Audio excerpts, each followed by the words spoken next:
Following this reaction and getting that word just moments ago that Vice President Kamala Harris has in fact spoken with President Biden, also tracking the latest reaction coming in from Democrats. Mary, stay with us. Thank you. I want to bring now in Terry Moran. Terry, we heard from Republicans even on the Sunday shows earlier this morning warning that they could file these legal challenges if there was some sort of switch up on the ticket for Democrats. What do you make of that? And could there be challenges going forward? Well, there certainly will be challenges going forward, Rachel. The Heritage Foundation, which is the parent of the Project 2025 memo that has gone out describing what a future Trump administration would look like. The Heritage Foundation has already threatened lawsuits in 3 states, swing states, Wisconsin, Georgia, and Nevada. And they point to the laws in those states, which says that the nominee shall not be replaced unless there is a death, and there are those kinds of restrictions. The problem with them, election lawyers almost unanimously say, because anybody can bring a lawsuit, but people who work in this area say, obviously, Joe Biden is not the nominee until he's officially nominated. And so withdrawing after the primaries, because what is basically a health reason, he doesn't feel he has the capacity, the physical capacity anymore to go forward, would not, these election lawyers say, qualify as a violation of state laws. Now, those state laws do have timing issues. Obviously, getting on those state ballots is going to be crucial.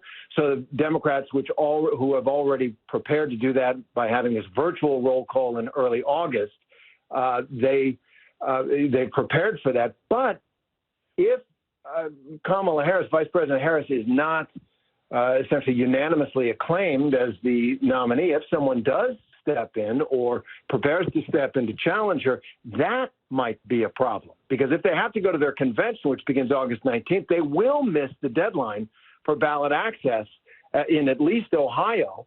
And so that could be a problem. But the basic challenge that you're hearing from Republicans, that it's too late for Biden to get out of the race because state ballot access is a problem. Election lawyers say, no, he's not the nominee. No one's the nominee until the convention says so. Terry, a follow-up to you. How much does this have to do with the fact, I mean, I've heard from my sources within the Republican Party, even with the Trump campaign, that they wanted President Biden to stay on the ticket, that they wanted the former president to run against former President Donald Trump. How much does this have to do with the legality of all of this versus who they ultimately want to face off with in November? Well, obviously, they looked at the polls. They liked what they saw in the polls, especially in recent days against President Biden. And yet, what they're really trying to do is just muck up as much as possible the works for Democrats as they go forward in this unprecedented situation. Look at the convention, right? The rules of the convention are pretty simple at this point. If President Biden releases his delegates, they don't have to support Kamala Harris.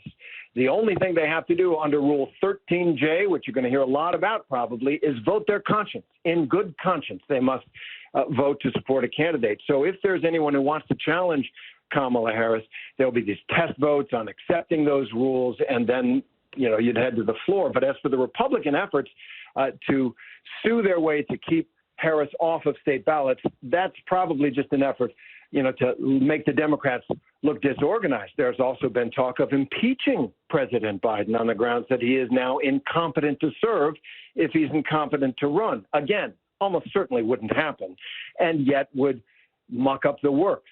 So expect to see the Republicans take as much advantage of the chaos here, even though they are concerned about the redefinition of this race. Look how fast politics moves. Kamala Harris now center stage, others perhaps circling, testing the waters, calling people up. Joe Biden, after 50 years in politics, in which he reached the highest level, is now yesterday's man. And take a moment to think of how this proud man is feeling at the end of this career.